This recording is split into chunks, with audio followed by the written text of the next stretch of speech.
psychologist from 1890, was born 1896. Oh, it was a Russian, 1896 to 1934. He lived during the Russian Revolution. Vygotsky was a prolific writer, publishing 6 books on psychology topics over a 10-year period. Vygotsky developed social development theory, which was largely unknown to the West until it was published in 1962. The work of Vygotsky has become the foundation of much research and theory in cognitive development of the past several decades, particularly of what has become known as social development theory. Social development theory stresses the fundamental role of social interactions in the development of conditions as he believes strongly that community plays a central role in the process of making meaning, which as he's trying to explain the consciousness or awareness as the result of socialization. This means that when we talk to our peers or adults, we talk to them for the sake of communication. After we interact with the other people, we tend to internalize what we utter. Social development theory argues that social interaction precedes development, social end product of socialization and social behavior.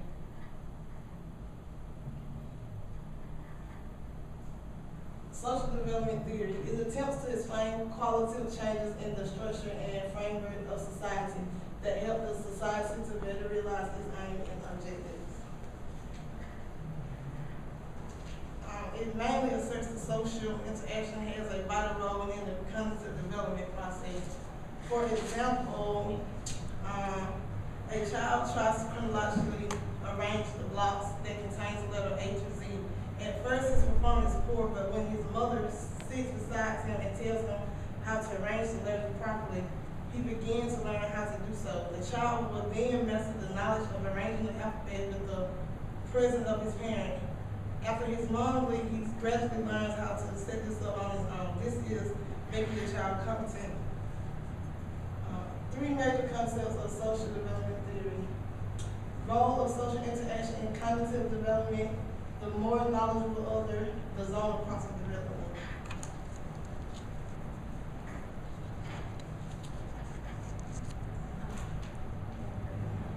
So, Vygotsky's theory, again, is just all about social interaction and socializing children with each other and also with other adults. So social learning had to come, he argued, before cognitive development started.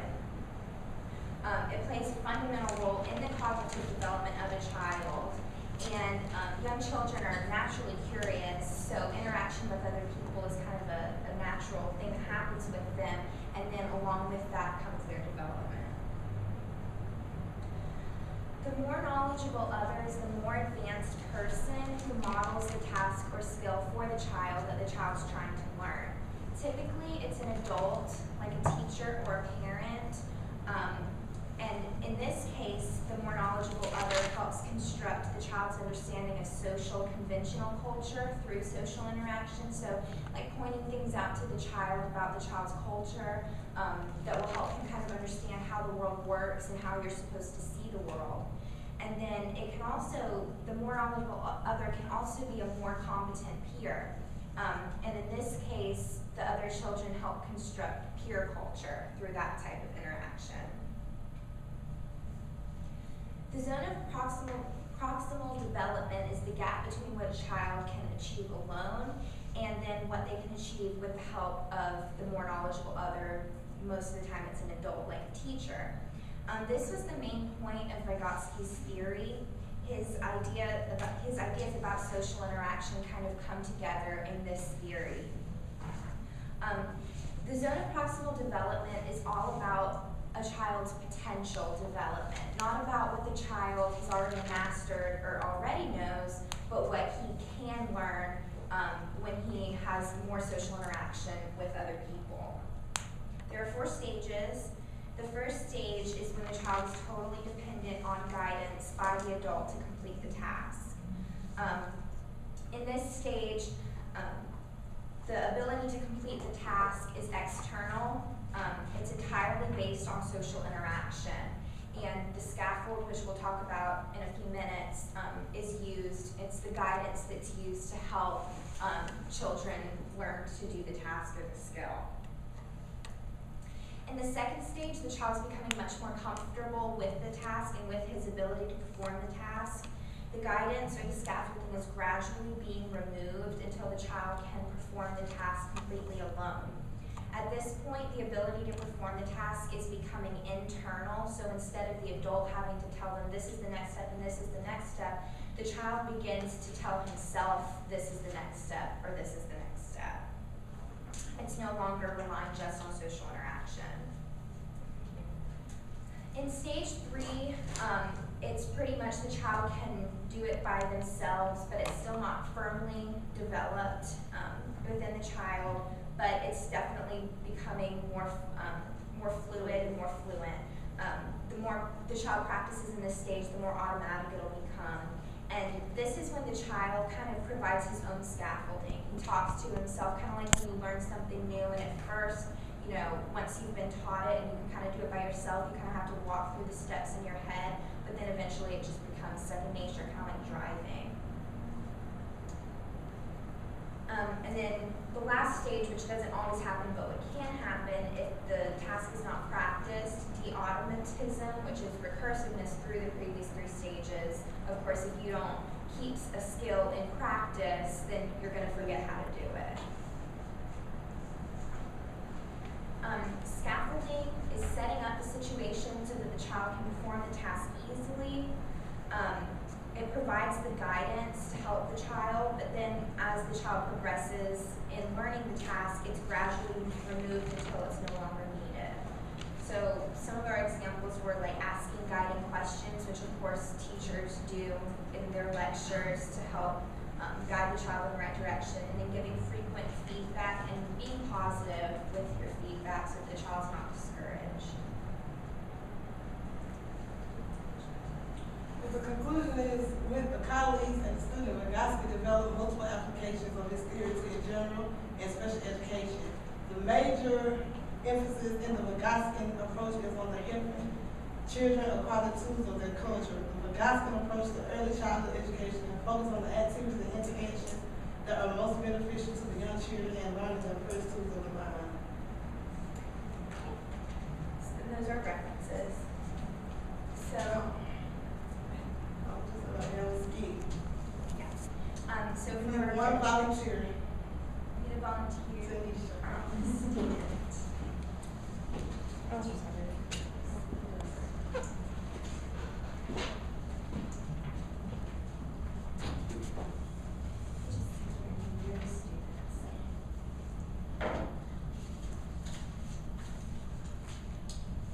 Okay, well, I'm the narrator.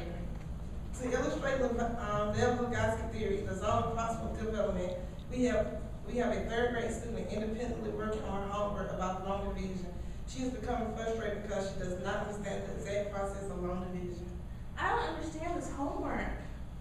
She does what she can and leaves the rest to get help from her teacher tomorrow. The next day in the classroom, the teacher is helping the student with last night's homework. The student is sitting at the other side of the desk facing the board. The teacher is standing by the board ready to write the problem down. It is not the next day in class. I tried really hard to do my homework last night, but I didn't understand it. Can you help me? Of course. Let's start by looking at where you got stuck. The teacher writes the problem on the board so the class can see what's going on. The teacher writes as much as the student understands so far.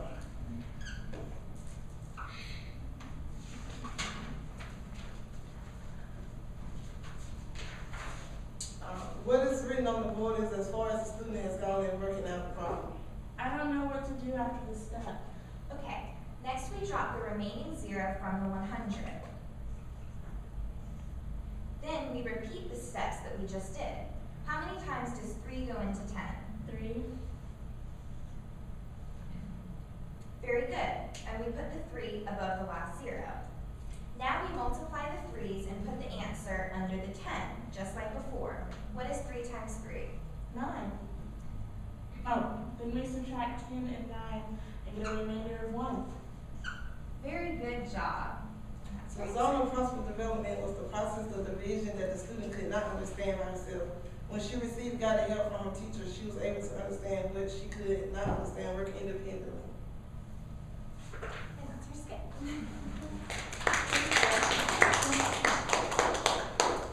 So now we have a short quiz.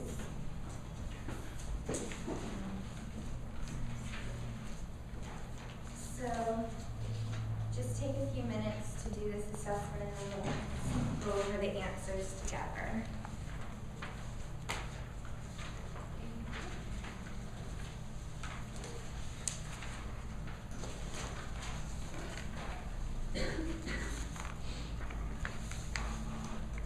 Would you like one, Professor Slick? Yes.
The social cultural theory stating that the social interaction would cause a continuous change in children's behavior. B. Correct, Tanisha. What is the temporary support to help a child master a task? Correct. I wish you had your name tag out. When a child copies someone to learn. Correct. Shelby. It wasn't in the slide, but.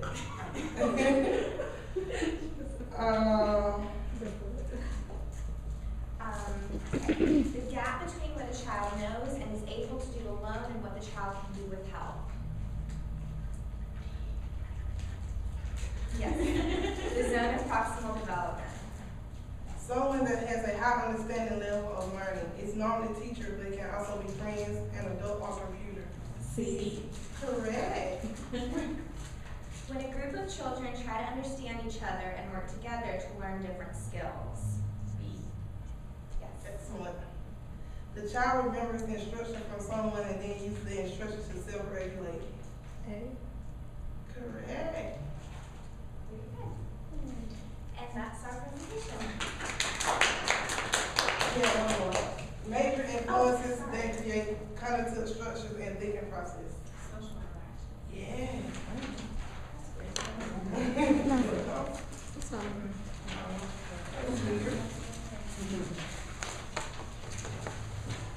Thank you.